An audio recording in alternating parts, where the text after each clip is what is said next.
What's going on, folks? Ted from Immersion here, and it's time to dive into something that's probably going to be a long video, so I'm going to tell you to buckle up now. A lot of you have been worrying or are curious or uncertain or all sorts of different adjectives about what was announced in this revitalization updates coming in 2024. So I thought, and I realized that most of the people, or I'd say maybe not all, or maybe not most, but a lot of people just joined Dungeons & Dragons in the past 10 years with the development of 5th edition. I'd say, probably, no surprise to anyone, a large portion of those come from Critical Role, having that been a major introduction of Dungeons & Dragons to them, brought them into the game. You've invested in it in some form or another, and now you're worried because there's some update coming in 2024. But that also means that most of you have not lived through an edition change of any kind. Now, I started playing in 2004, which was right around the time at D&D 3.5 launched, and then I played through 3.5, then 4th edition came out, and then Pathfinder also became a thing in that time period, and then eventually 5th edition came out. So again, I'm not an expert by any means. There are tons of people on here and around the internet that have been around playing for the past 50 years, you know, who have been playing since 1st edition and back in the day and have gone through the entire gamut of updates for the whole, the entire lifespan of D&D. So again, I can only speak to what I've actually played in, but I've seen the transition from multiple editions and the backs and forth and the ups and downs and the head-butting and contention that it causes.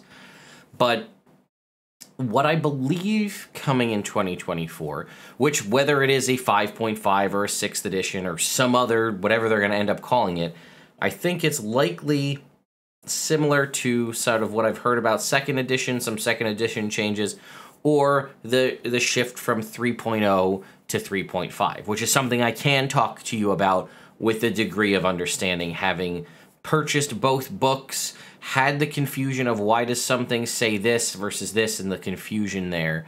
So what we're going to talk about today is what happened from 3.0 to 3.5, and while I think that's likely going to be a lot more drastic than what we'll see between now and 2024, it might give us a time frame and an understanding. So before we go too far into this, I did want to say, hey, if you like this kind of stuff and you like supporting the channel, there's a bunch of different ways you can do so, the simplest of which is just clicking the subscribe button. And if you like this stuff, share it around and tell your friends to subscribe if they are so inclined. So let's talk about, and I have a whole bunch of different tabs open, but let's talk about, we'll start simply with Wikipedia, okay? I'm going to zoom in a little bit since some of you have said it's hard to see on mobile, which I do find it interesting that a lot of you are watching my videos and trying to read the content on mobile. But either way, so Dungeons & Dragons 3rd edition was the first publication of D&D, as it says right here, by Wizards of the Coast. So Wizards of the Coast, before they were owned by Hasbro, were their own company, and they bought the rights. They basically did Magic the Gathering, right? They started Magic the Gathering in, what, 92, 93? And they purchased the rights for AD&D. It says a major revision of AD&D was released in 2000. The first edition published by Wizards of the Coast, which had acquired TSR in 1997. And then eventually they decided to drop the advanced part of AD&D and then just basically went with Dungeons & Dragons and called it 3rd edition, or 3E for short. You can see that Monty Cook, Jonathan Tweet, Skip Williams were all involved in it, and they basically did the original 3 books, The Player's Handbook, Dungeon Master's Guide, Monster Manual, and that basically ran from around 2000 to around 2003, 2004. At which point it was revised, as you can see here, to become a 3.5. It says it released incorporated numerous small rule changes as well as expanding the DMG and Monster Manual. This revision was intentionally a small one, focusing on addressing common complaints about certain aspects of gameplay, hence the half edition number. This sentence right here is what I think why we might see a 5.5 is that sentence right there. I'll read it again. This revision was intentionally a small one, focusing on addressing common complaints about certain aspects of gameplay, hence the half version number. What have we heard? It's going to be backwards compatible with 5th edition, and it's going to fix issues that we have, small gameplay issues, adjustments. So there you go. The basic rules are fundamentally the same, only differing in balancing. Many monsters and items are compatible or even unchanged between those editions. New spells are added, numerous changes are made to existing spells, while some spells are removed from the updated player's handbook. New feats are added, numerous changes are made to existing feats, while several skills are renamed and merged with others.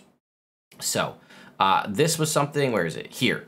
This is a bookography, if you will, of everything that was released. So you can see it says 2000 here, and the secondary number is the month in which it was released. So here are all of the books, and I'll have links to all of this in the description. The books that were released for 3rd edition. Primarily is the it was the character sheets, the player's handbook, Dungeon Master's Guide, and then eventually we got a monster manual a couple months later, DM screen. You can see there's a variety of different modules and things here. But if we continue to scroll down, you'll see some Faerunian stuff here, right? Monsters of Faerun, Faerun campaign setting. Then there was a whole series of books tied specifically to classes, right? Tome and Blood was a wizard and sorcerer book. If we were to scroll down, we'll see Song and Silence was rogues and bards, and you get the kind of point there. We have the Monster Manual 2, the Book of Vile Darkness, Savage Species, the Arms and Equipment Guide, Races of Faerun, Fiend Folio, and these last couple ones here. Now, these are sort of in a weird spot where they were released right at the tail end of 3.0 before 3.5 launched in, so you see the first addition to 3.5 was the Dungeon Master's Guide in June of 2003. But you can see that these were months before, so they're kind of in a weird 3.25. Nobody talks about that, where they were like, got some of the updates, but not 100%. And then if we scroll down, we can see the entirety of 3.5, all of these books. So reprints of the DMG Monster Manual Player's Handbook, DM screen, and then we start with, so for example, if you didn't know, the Book of Vile Darkness, the quintessential evil book, was released in 3.0, but the Book of Exalted Deeds, the quintessential good book, was released in 3.5. And you can see, obviously, there's all of these different books as we continue to scroll down. An interesting thing was there was a new Monster Manual, and then there's Monster Manuals 3, 4, and 5 in 3.5, but Monster Manual 2 was only ever produced in 3.0.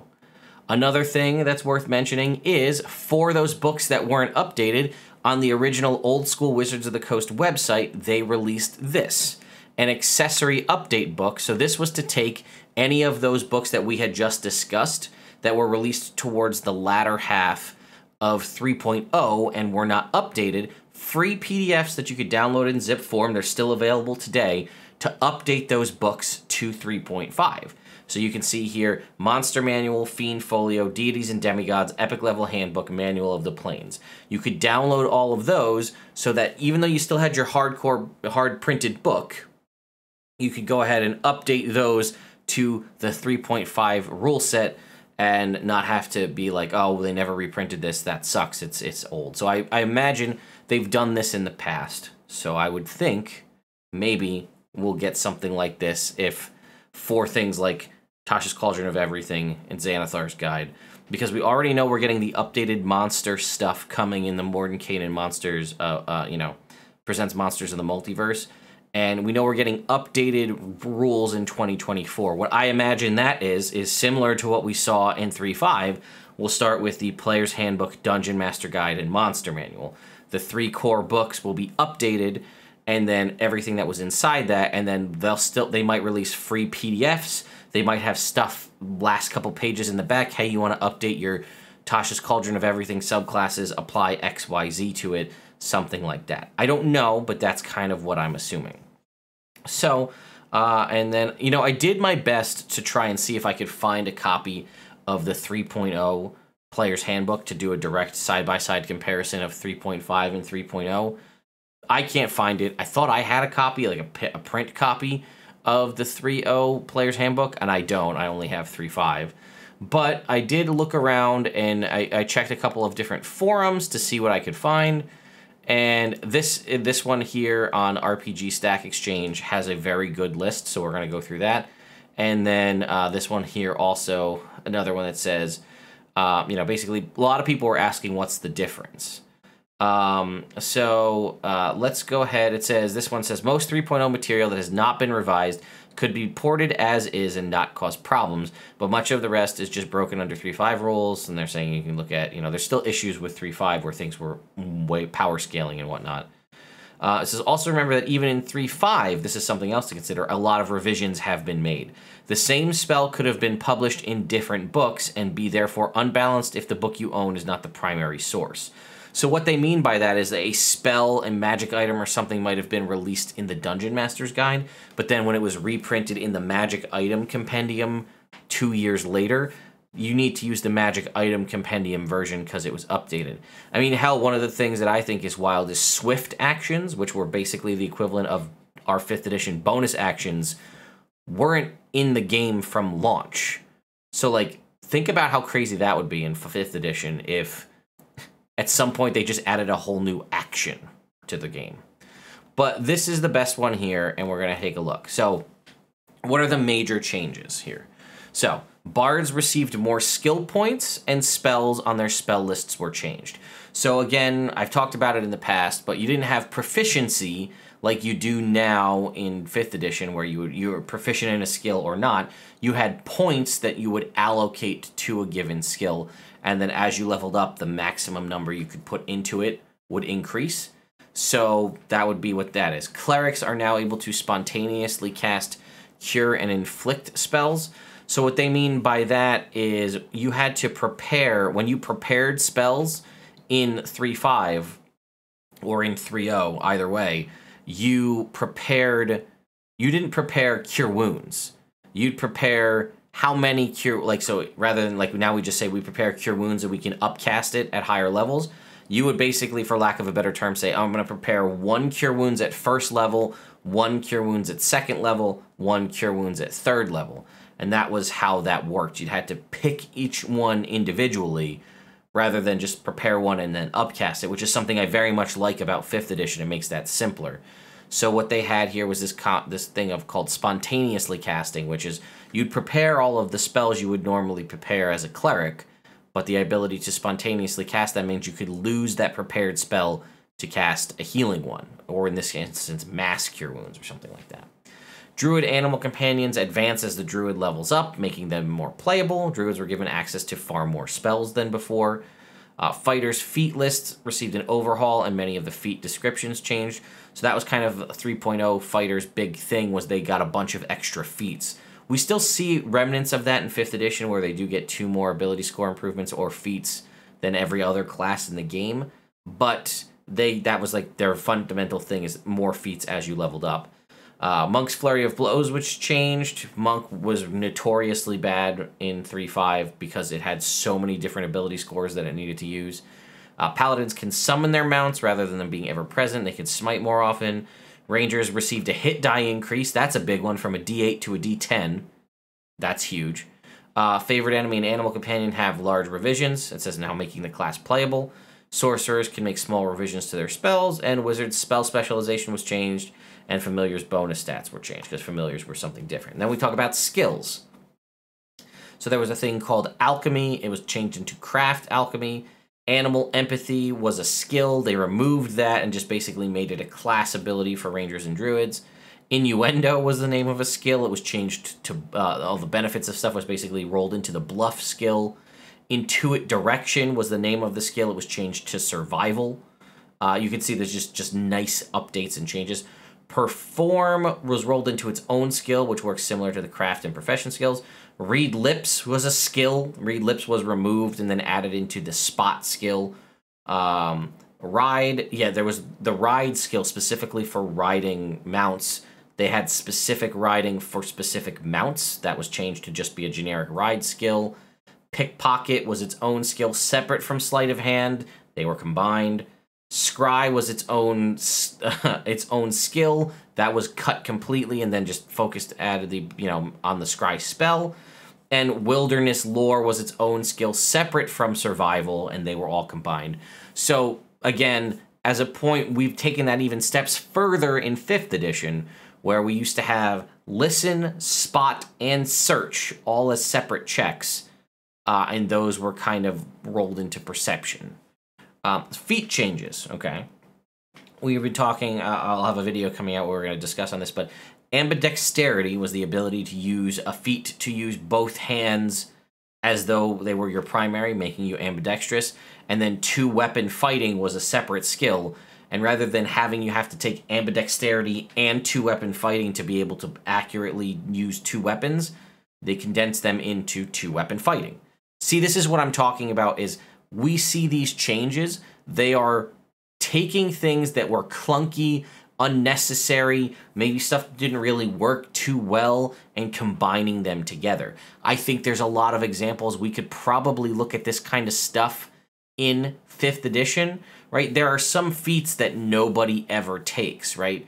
I'd imagine things like Durable is a feat, and Weapon Master are not feats that are often chosen. But if you rolled them into something else and combine them with other abilities, right? Maybe Durable and, you know, now again, these are poor examples, but maybe like Durable and Athlete are combined together in some way, or Durable and Toughness. I don't know, but something along those lines. Expertise was just renamed. Weapon Finesse, because weapons used to, rather than having a weapon be a finesse weapon, Weapon Finesse was a feat that you had to take to be able to use dexterity with a certain weapon. This was completely reworked, and it says, and now provides a benefit to every light weapon instead of requiring to take a new feat for each individual weapon type. So you'd have to take Weapon Finesse Rapier, Weapon Finesse Dagger. It was just an adjustment overall to make it Weapon Finesse the feat. Sunder was an ability to like attack someone's like armor or shield to try and break it.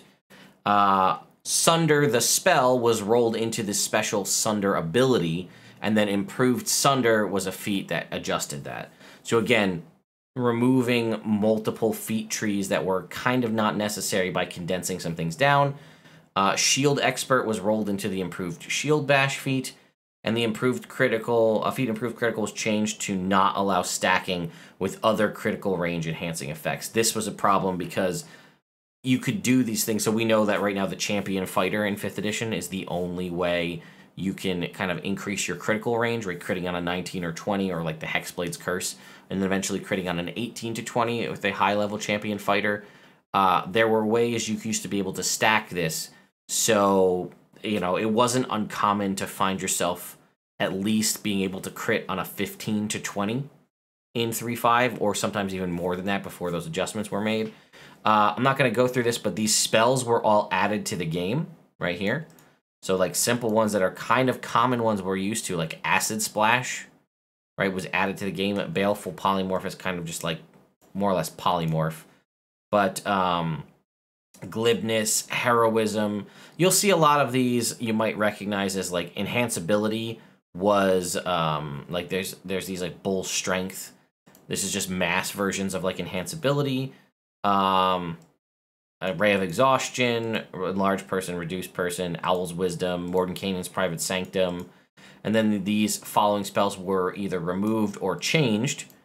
Animal Friendship, Emotion, Friendship became Charm Person. Mass Haste was removed. Polymorph, Other became Baleful Polymorph. Polymorph Self just became Polymorph. And then the following changes, spells had their name changed. So Change Self is now what we know as Disguise Self. Could you imagine if it was called Change Self? It just seems so weird, right? Circle of Doom was Inflict Light Wounds Mass. Just, again, you can see these. Enlarge was Enlarged Person. We can go down here and you can see a whole bunch of those. It says on top of that, many spells had their spell schools changed, as well as some substantial changes to the spell's level. The spell effects of the following spells were changed, and it lists a bunch of the ones that we recognize here. Blade Barrier, Blindness, Deafness, some of these we know from our edition. Along with those, many domain spells were changed to either different domains or removed from the domains entirely. They changed the way damage reduction worked. We don't really have, we have resistance now. The only real instance I think of damage reduction in the game is in 5th edition is Heavy Armor Master, reducing damage by 3.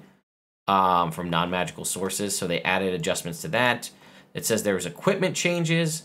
Equipment was now listed for small and medium version, so that like this was something I'm glad they did away with, but you essentially had small and medium weapons. So if I had a sword, as a medium person, I had a long sword, it would do a d8 damage. But if I was playing as a small character, my small character's long sword would do a d6 damage because I was smaller. Therefore, the sword was smaller.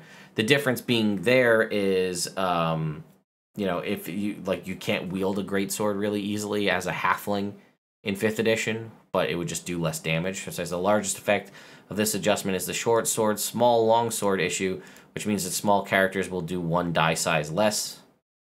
It says that's all the changes you'd likely be concerned about for just the basic version of the PHB from 3.0 to 3.5. The version change was indeed a greatly improved version of the original rule set and removed a lot of cheese, as well as getting rid of a lot of useless skills and making a lot of classes very much playable compared to their 3.0 counterparts.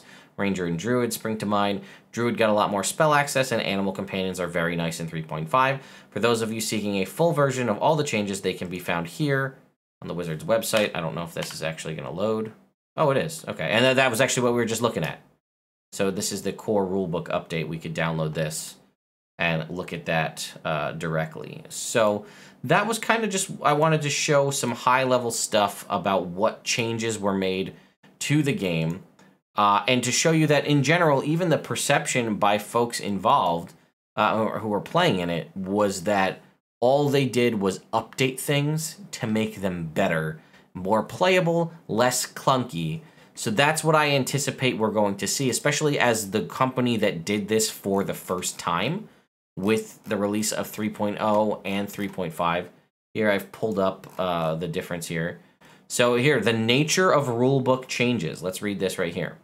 The purpose of this booklet is not to provide a comprehensive list of everything that has changed with the 3.5 revision. The changes are too large in number and varied in scope to be able to provide an all-inclusive inventory.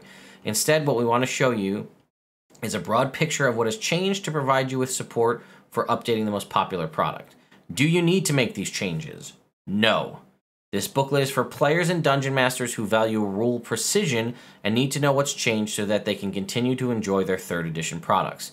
You might choose to make notations in your existing books, photocopy and cut this booklet to add bookmark-like inserts into your books, or simply use this booklet simultaneously with your books.